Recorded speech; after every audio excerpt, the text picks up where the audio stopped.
Good morning everyone. My name is Vidika Singh Jilkedia. Today I am going to perform experiment to show that air occupies space.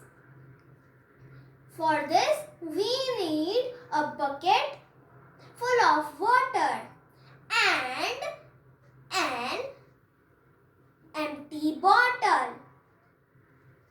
Now invert the bottle in the bucket.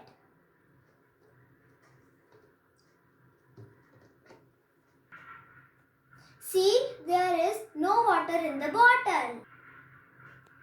What is there in the bottle? Let's find out. Tilt the bottle.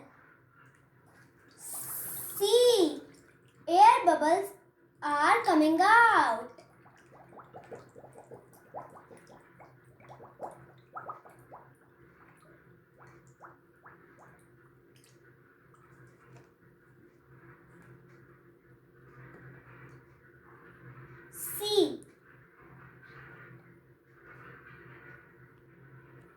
See, water in the bottle.